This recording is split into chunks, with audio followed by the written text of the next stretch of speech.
We just witnessed a very big surprise from the Game Awards 2020. That was a Mass Effect trailer that seemed to come out of nowhere. We're both very big fans, as you can tell by my OTP tally over here. This is a lithograph that's literally in my room every single day, but that doesn't even compare to what Elise has. So Elise, you want to show what you got? Yeah, here we go. Here's my big boy Thane. Heavy as all can be.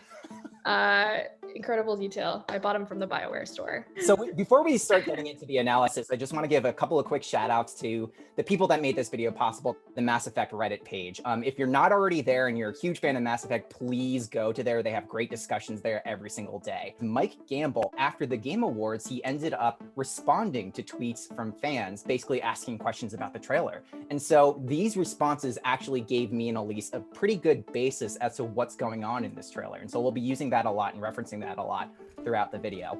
Elise, you want to give some background first as to Mass Effect 3's ending? Because we think that gives some pretty good context to what we're seeing.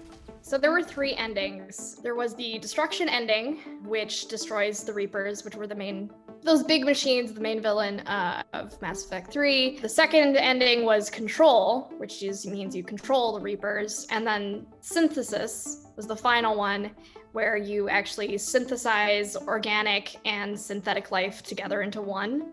In some, Commander Shepard lives, in some they die. In some, Earth is saved, and in some, Earth is devastated or worse, completely destroyed. There's also a 4th ending, but it barely counts as one. It was one that was added with the extended cut, which was a DLC that expanded on the ending and gave a little more fan service. And it's one where you can basically just refuse all of the options. What happens in this ending is that basically everybody dies. That ending in particular was a response to heavy criticism from the fan base. The original 3 endings were just spurring so much criticism and controversy.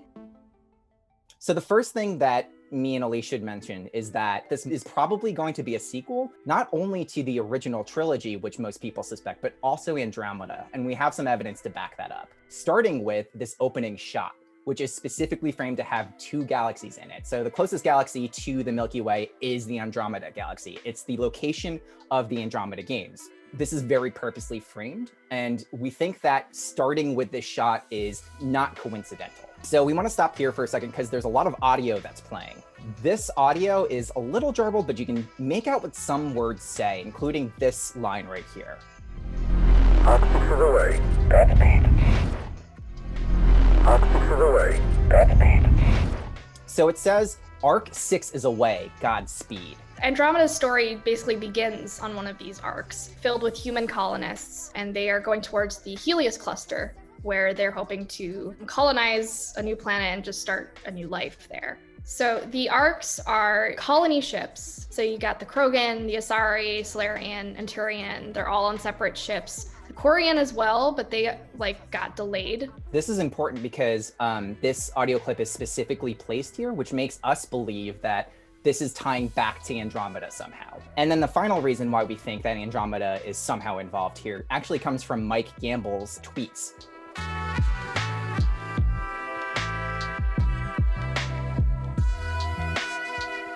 Original trilogy fans, have no fear, because this game seems to definitely be taking place in the Milky Way, and it's this shot right here that proves it. What it is a broken mass relay, which implies that it takes place after the Mass Effect 3 ending, because in a couple of those endings, the mass relays, which are the transport system throughout the galaxy, break or are damaged. Immediately, what comes to mind, and you and I have talked about this, but is the destruction ending. I think that is a clear indicator. Potentially, one of the endings, the destruction ending is canon, which is an interesting choice that I have very mixed feelings about. And we'll get more into that as we finish the trailer. There's an unknown figure walking on top of what's later confirmed by Mike Gamble again in his Twitter account to be a dead Reaper. I think that is such an interesting detail that just further implies that this is happening after one of the endings. The final 2 shots that we want to talk about in this trailer, the first one is right here. N7, basically the Marine equivalent of this universe. As soon as fans saw the N7 sign, everybody knew at that point that it was the Mass Effect trailer. We're so busy. We're covering the Game Awards and like trying to do so many different things at once. This is our 3 at this point, right? And then you see the N7 armor being like brushed off of the snow. And that's when we collectively like lost our minds. Anybody that's like a purist that's taking a look at this armor and being like, well, you know, Shepard never had that piece of armor. He or she only had like the chest plate or whatever. What is this?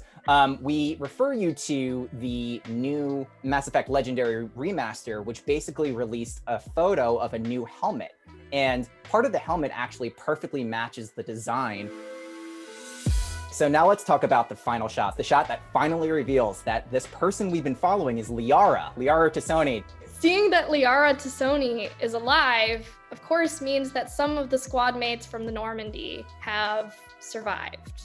It's important to note that when we actually see Liara for the first time, she doesn't have green eyes, which is significant because in the synthesis ending, basically every single creature in the galaxy gets this like weird glowy green effect.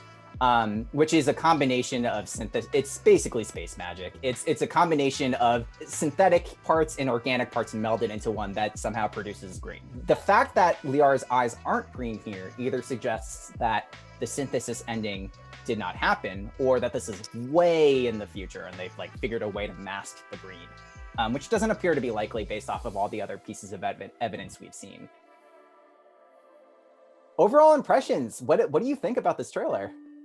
I'm very excited about it. I am worried at the same time about making one of the endings canon and how people are going to respond to that. And there's a lot to look at and think about, but we're not going to know for sure until we get confirmation from BioWare.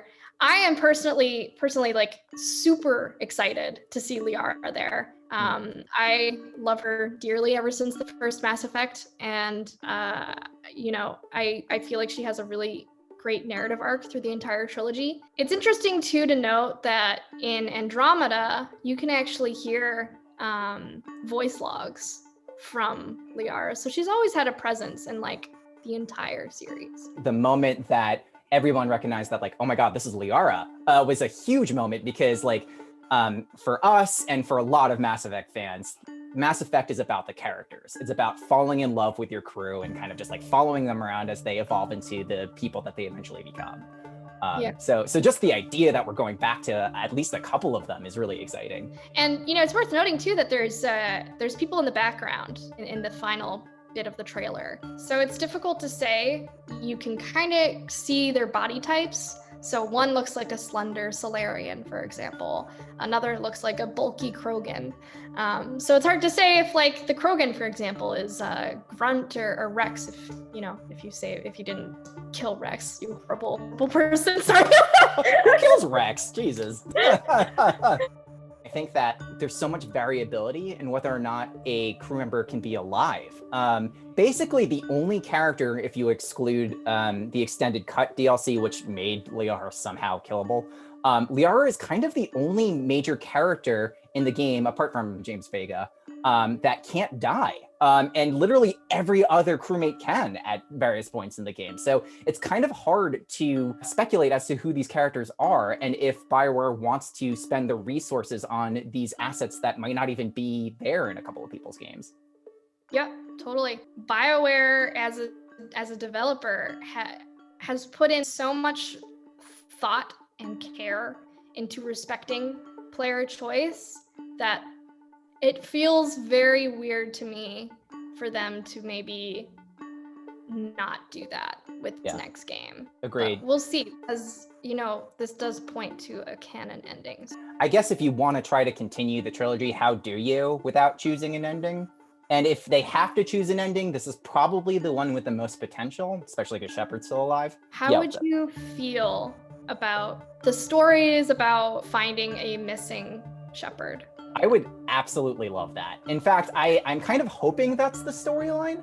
One thing I'll say right off the bat is that this trailer gave me very heavy Star Wars Force Awakens vibes, which might be bad for a couple of people. But even the shot where Liara is walking up on the dead Reaper looks very much like the Force Awakens shot where the Star Destroyer is dead. Basically this like giant evil that is long gone and the new hero walking upon it. It's not a one-to-one, but it really evoked that. And even the idea of Liara and a new crew looking for Shepard is very similar to Rey and everyone there looking for Luke.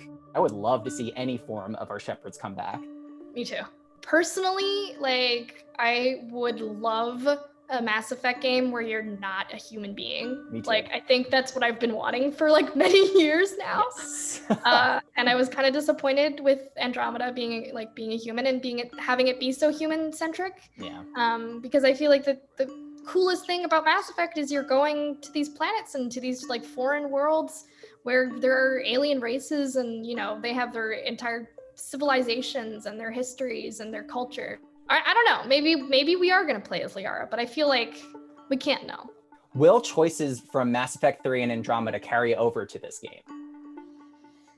I hope so.